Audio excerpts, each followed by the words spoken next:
Olá pessoal, tudo tranquilo? Hoje o assunto é Vladimir Putin. Vamos falar sobre a trajetória pessoal e política do atual presidente da Rússia. Eu sou o professor Rogério e esse é o canal Geografia 110%.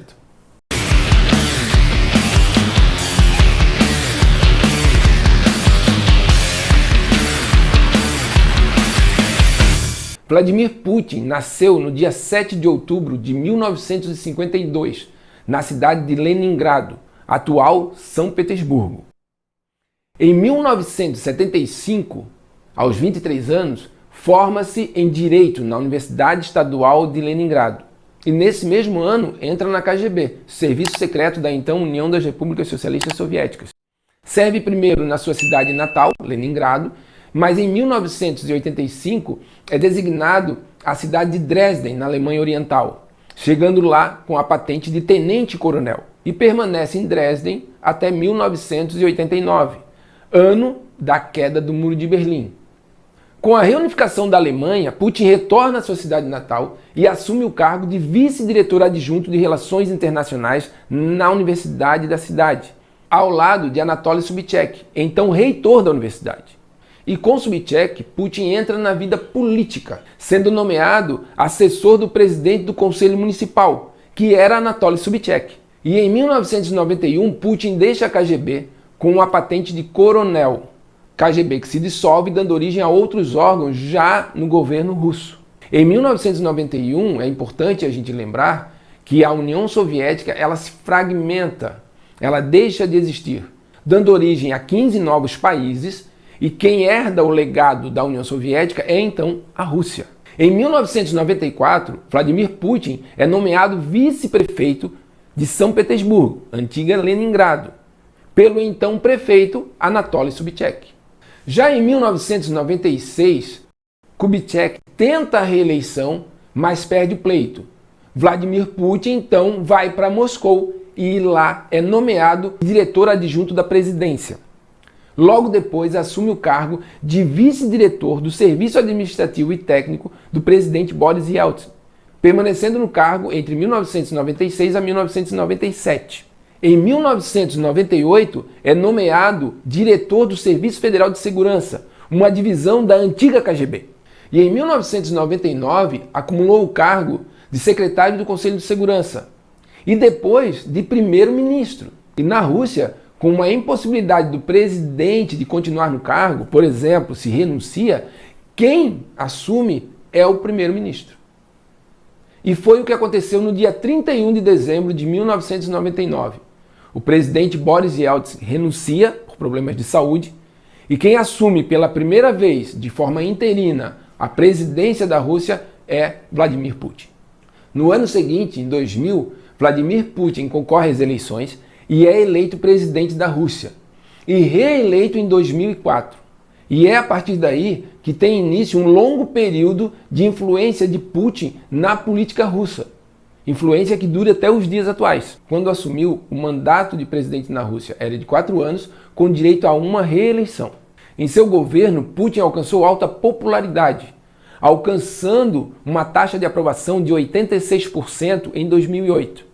Essa popularidade é explicada pelo fato de o país ter alcançado um grande crescimento econômico durante o período de Putin no poder. Esse crescimento econômico pautado nas exportações de petróleo e gás natural. Putin se aproveitou dessa popularidade para conquistar ainda mais poder político. Reforçou sua campanha nas eleições parlamentares, visando garantir um parlamento que o apoiasse, e combateu os poderes nas províncias russas, centralizando ainda mais poder. Além disso, Putin perseguiu os oligarcas russos, aqueles empresários que se enriqueceram durante a década de 90, sobretudo os críticos do seu governo. Um dos perseguidos foi Mikhail Khodorkovsky, um empresário do ramo do petróleo e gás que apoiava partidos opositores a Putin. Khodorkovsky foi preso em 2003, acusado de vários crimes financeiros e foi condenado a 9 anos de prisão. Em 2013, Putin perdoa Khodorkovsky, que é livre da prisão, porém deixa o país. Putin também começa uma campanha de controle da imprensa russa, fazendo com que empresas estatais adquirissem empresas de televisão e promoveu uma perseguição a jornalistas críticos ao seu governo. Putin já se mostra nesse período como um grande líder autoritário. Um caso emblemático foi da jornalista Anna Politkovskaya, assassinada em 2006. Putin considerou esse assassinato algo irrelevante e insignificante. Aqui no Brasil não tem um caso parecido com a tal de Marielle, não era jornalista, mas era vereadora, e que o caso até hoje não foi solucionado? Em 2007, Vladimir Putin não pôde concorrer à reeleição, então indica o seu primeiro-ministro, Dmitry Medvedev, que venceu as eleições e assumiu o cargo de presidente em 2008, e nomeou para primeiro-ministro quem? Vladimir Putin. Segundo as más línguas, quem governava mesmo era o Putin.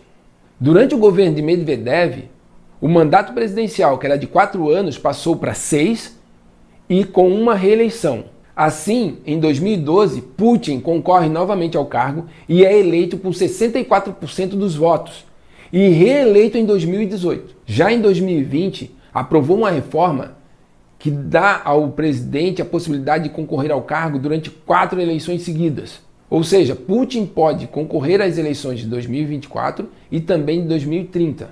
Se for reeleito, pode se manter no cargo até 1936. Agora, em 2022, com a invasão da Ucrânia, Vladimir Putin aumenta o seu autoritarismo dentro do país, da Rússia, proibindo e reprimindo de forma violenta manifestações populares contra a guerra e reprimindo também jornalistas. Vladimir Putin proíbe a palavra guerra no seu território.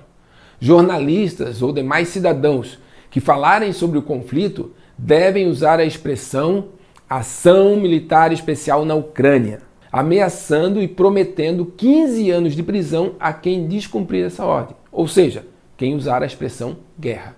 Na sua política externa, ao longo do seu governo, Putin demonstrou os interesses em reposicionar a Rússia como uma grande potência internacional e demonstra isso em 2008, no conflito com a Geórgia.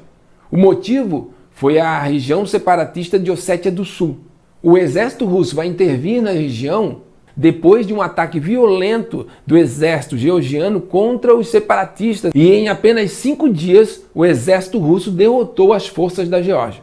Atualmente, o governo russo continua reconhecendo as regiões de Ossétia do Sul e Abcásia como independentes e mantém um grande contingente militar nessas regiões, garantindo assim o seu controle. Porém, uma das preocupações de Vladimir Putin com relação à política externa é o avanço e a influência do Ocidente sobre o leste europeu e sobre outros países que fizeram parte da antiga União Soviética, principalmente nos casos que levaram à democracia nos moldes ocidentais. Um outro ponto de atenção da política externa de Putin é a expansão da OTAN para o leste europeu.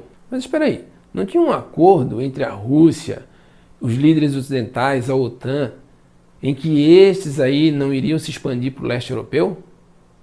Ah, foi um acordo verbal e por isso que o Putin está... Entendi.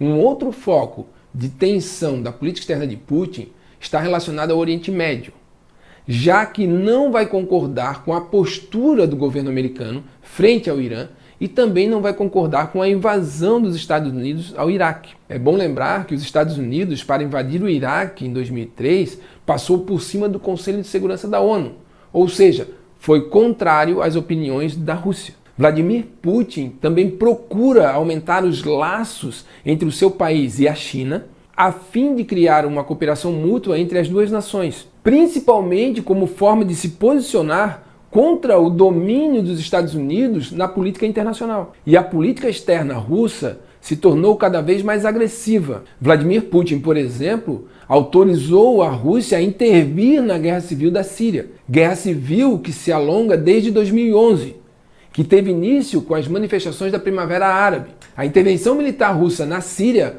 foi a favor do ditador Bashar al-Assad, que está no poder desde os anos 2000.